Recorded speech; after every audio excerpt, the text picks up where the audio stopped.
Okay, so the Israelites had arrived in Egypt to escape a great famine, and over time they had become prosperous and powerful. But by the time we begin our story, the Israelites had been enslaved in the time of Ramesses for fear that they would revolt against the Pharaoh. Now Moses enters the story. He'd had an auspicious start, and he was in the desert, minding his sheep, minding the sheep he was after. And in Sinai, Moses first encountered God in the form of a burning bush. I have observed the misery of my people who are in Egypt, God's voice called out to him. And the angel of the Lord appeared to him in a flame of fire out of the midst of a bush. And he looked, and behold, the bush burned with fire, and the bush was not consumed. And Moses said, I will now turn aside and see this great sight, why the bush is not burned. And when the Lord saw that he turned aside to see, God called unto him out of the midst of the bush and said, Moses, Moses. And he said, Here am I. And he said, Do not draw nigh hither. Put off thy shoes from thy feet, for the place for where thou standest is holy ground. Moreover, he said, I am the God of thy father, the God of Abraham, the God of Isaac, the God of Jacob. And Moses hid his face, for he was afraid to look upon God. And the Lord said, I have surely seen the affliction of my people who are in Europe and in Egypt, and have heard their cry by reason of their taskmasters, for I know their sorrows, and I am come down to deliver them out of the hand of the Egyptians, and to bring them out of that land into a good land, and a large, and unto a land flowing with milk and honey, unto the place of the Canaanites and the Hittites and the Amorites and the Perizzites and the Hivites and the Jebusites. And therefore now, behold, the cry of the children of Israel is come unto me, and I have seen the oppression. Come now, therefore, I will send thee unto Pharaoh, that thou mayest bring it forth my people, the children of Israel, out of Egypt. And Moses said unto God, Who am I, that I should go unto Pharaoh, that I should bring forth the children of Israel out of Egypt?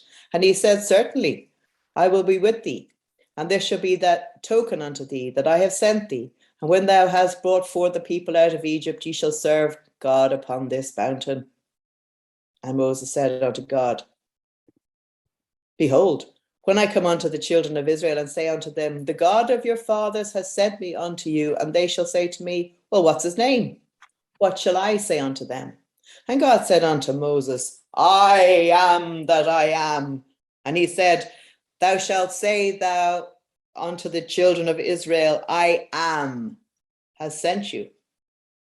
And God said moreover unto Moses, Thus shalt thou say unto the children of Israel, The Lord God of your fathers, the God of Abraham, the God of Isaac, and the God of Jacob hath sent me unto you. This is my name forever, and this is my memorial unto all generations. Go and gather the elders of Israel together and say unto them, The Lord God of your fathers, the God of Abraham, Isaac, and Jacob appeared to me. And they shall hearken to thy voice, and thou shalt come, thou and the elders of Israel, unto the king of Egypt, and ye shall say unto him, The Lord God of the Hebrews hath met with us. And now let us go, and we beseech thee, 3 days of journey into the wilderness, that we may sacrifice to the Lord our God. And I am sure that the king of Egypt will not let you go. No, not by a mighty hand. And I will stretch out my hand and smite Egypt with all my wonders, which I will do in the midst thereof. And after that, he will let you go. And I will give this people favor in the sight of the Egyptians. And it shall come to pass that when ye go, ye shall not go empty. Then God charged Moses to lead the Israelites out of bondage and bring them to the promised land. And he also told him to use his brother Aaron as his spokesman, because he can speak fluently.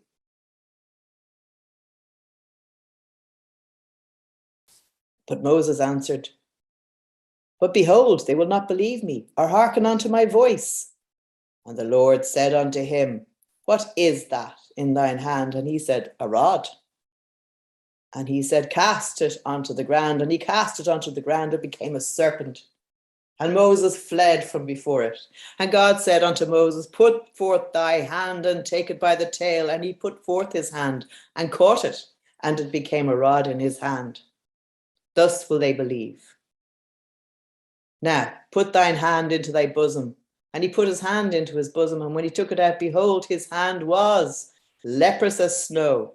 And he said, put thine hand into thy bosom again. And he put his hand into his bosom again and plucked it out of his bosom, and behold, it was turned again as his other flesh. And so with these signs and portents, the Lord sent Moses unto his task. Now therefore go, I will be thy mouth, and teach thee what thou shalt say. But he said, O my Lord, send, I pray thee, by the hand of him whom thou wilt send. And then the anger of the Lord was kindled against Moses, and he said, is not Aaron the Levite thy brother? I know that he can speak well. And also, behold, he cometh forth to meet thee. And when he seeth thee, he will be glad in his heart. And thou shalt speak unto him, and put words in his mouth, and I will be with you, your mouth, and with his mouth, and will teach you what to do. And he shall be thy spokesman. So Aaron and Moses dutifully set forward for Egypt, where they requested an audience with the Pharaoh. Unfortunately, their pleas to release the Hebrew slaves fell on deaf ears. Now the Lord had given them the signs and portents. So Aaron not only was able to speak fluently and persuasively, but he also was able to perform magic tricks which none of the king's magicians could emulate. And the Lord hardened the Pharaoh's heart. And no matter how their pleas fell to release the Hebrew slaves, they fell on deaf ears. And to punish the Pharaoh, God sent a series of plagues to bend his will. The Nile turned to blood. There was nothing his magicians could do to change that. And each time a plague came upon the people of Egypt and the land of Egypt, the Pharaoh begged Moses to stop the plague, and he would indeed release the Israelites. Yet each time when the plague came to an end, the Pharaoh's heart was hardened by the hand of God, and he refused to let the Israelites go. And the series of plagues went on. So after the river Nile turned to blood, thousands of frogs covered the land. Then there was a host of gnats, and then flies. Then hailstones ravaged the fields and destroyed the crops. Locusts consumed whatever was left. And then finally the land was cast into darkness, except for the place where the Israelites had gathered. Now, the final act. Each time, as I said, the Pharaoh's heart was hardened by the hand of God. And the final act of God was to kill all the firstborn sons of the Egyptians and the firstborn calf or lamb. Now, the Israelites were protected from this by spreading lamb's blood on their doorways to ensure that they were passed over, so that the angel of death would know who was within and spare them. The Pharaoh's son was killed by the plague, and eventually he decided to let the Israelites go. Now, the Israelis escaped. However, the Pharaoh again changed his mind, and he gathered an army, a huge army, and in his chariot he charged after the Israelis who had left Egypt. And then the Lord said to Moses, tell the Israelites to turn back and encamp near Pi Haroth, between Migdol and the sea. There they are to encamp by the sea, directly opposite Baal Zephon. And Pharaoh will think the Israelites are wandering around the land in confusion, hemmed in by the desert. And I will harden the Pharaoh's heart, and he will pursue them. But I will gain glory for myself through Pharaoh and all his army, and the Egyptians will know that I am the Lord. So the Israelites did this. When the king of Egypt was told that the people had fled, Pharaoh and his officials changed their minds. What have we done? We have let the Israelites go and lost their service. So he had his chariot made ready and took his army with him. He took 600 of the best chariots, along with all the other chariots of Egypt and with the officers all over them. The Lord hardened the heart of the Pharaoh, king of Egypt, so that he pursued the Israelites who were marching out boldly. The Egyptians, all Pharaoh's horses and chariots, horsemen and troopsmen, pursued the Israelites and overtook them as they camped by the sea near Pi Hahiroth, opposite Baal Zephon. As Pharaoh approached, the Israelites looked up, and there were the Egyptians marching after them. They were terrified and cried out to the Lord. They said to Moses, "Was it because there were no graves in Egypt that you brought us out to the desert to die? What have you done to us by bringing us out of Egypt? Didn't we say to you in Egypt, 'Leave us alone, let us serve the Egyptians'? It would have been better for us to serve the Egyptians than to die in the desert." And Moses answered the people, "Do not be afraid. Stand firm, and you will see the deliverance the Lord will bring you today. The Egyptians you see today, you will never see again. The Lord will fight for you, and you need only to be still." Then the Lord said to Moses, "Why are you crying out to me? Tell the Israelites to move on. Raise your staff and stretch your hand out over the sea to divide the water so that the Israelites can go through sea onto dry ground. I will harden the hearts of the Egyptians so they will go in after them, and I will gain glory through Pharaoh and all his army, through his chariots and his horsemen.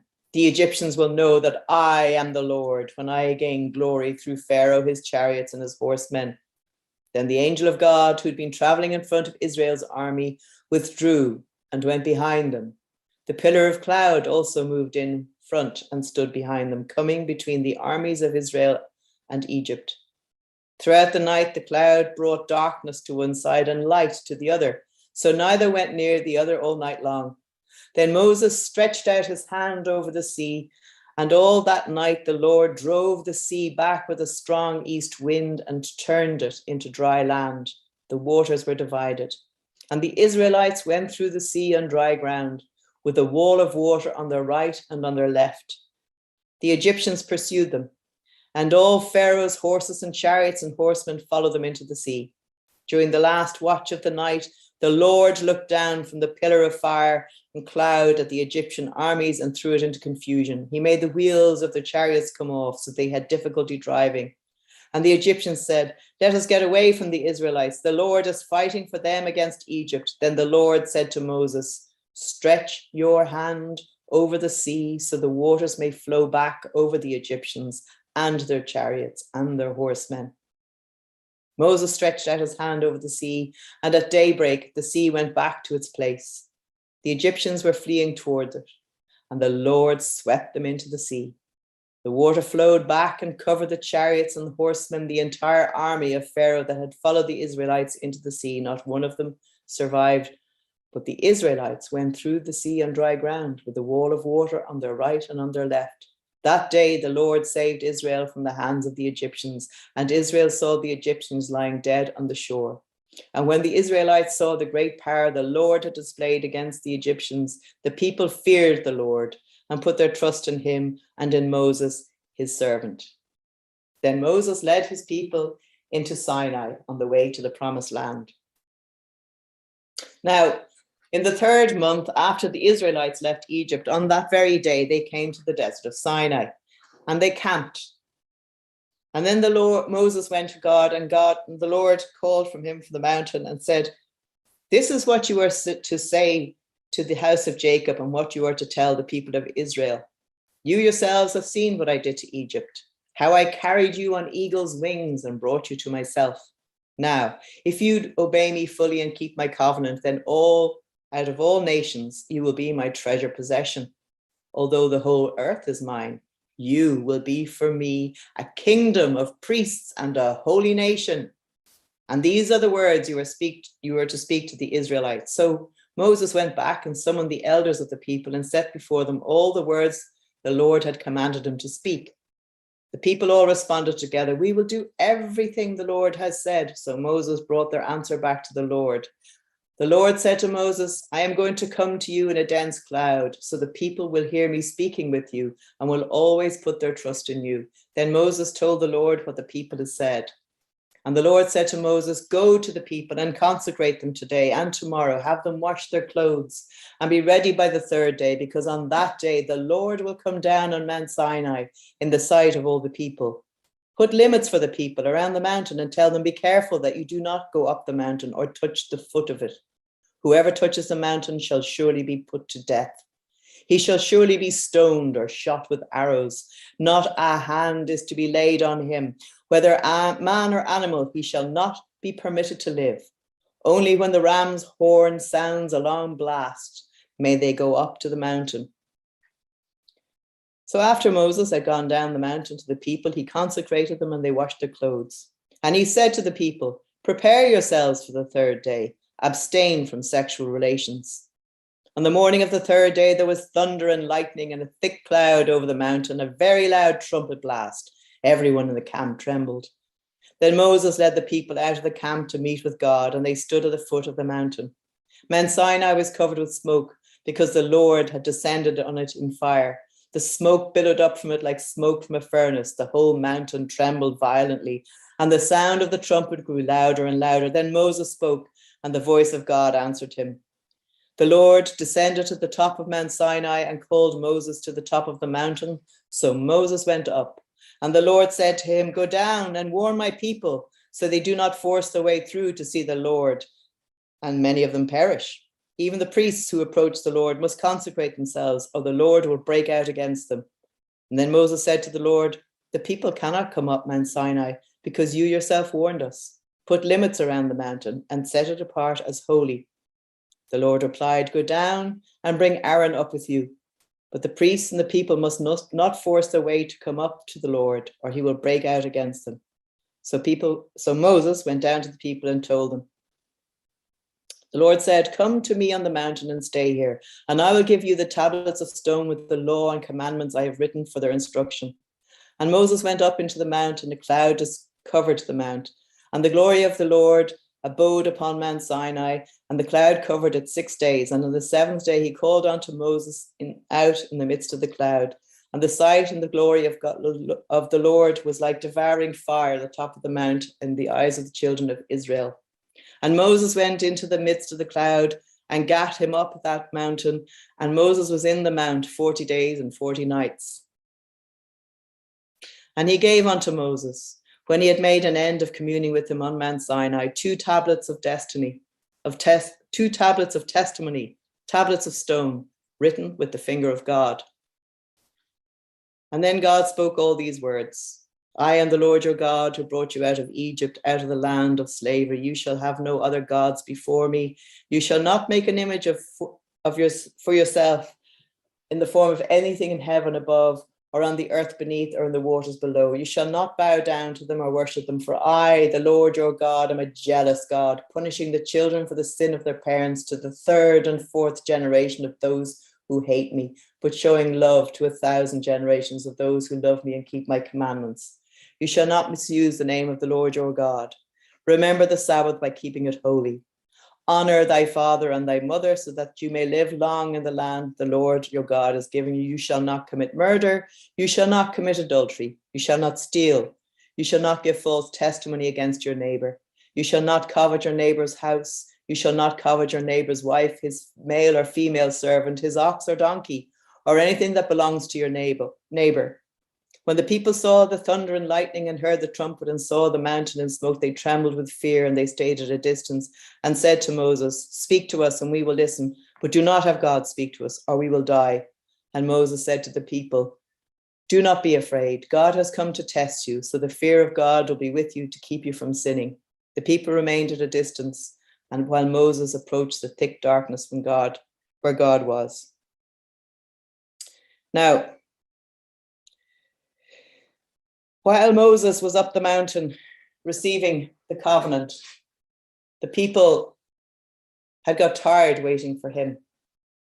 And they made an idol, a calf out of gold, and they started to worship it. But this made God angry, and he threatened to kill them all.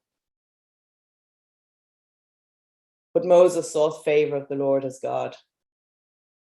And though he himself was angry and smashed the tablets that God, the finger of God, had written upon, the Lord relented, and Moses went up once more into the mountain and received a second copy of the covenant. Now, this was not the end of the story of Moses and the people of Israel. They wandered for 40 years in the desert until they came to the land of the Canaanites, which the Lord had promised them. Now, the Lord did not allow Moses go forward with his people. He passed that job onto people like Joshua. But he did say that the Israelites were to smite the Canaanites and all the other tribes that lived in that land because they displeased him. And he set out a set of instructions which included smiting everything that they owned, every man, woman, and child, destroy their crops, destroy their temples, destroy all their edifices, and this land shall be yours. This is the promised land of the Israelites. And that, my friends, is where we leave it for now.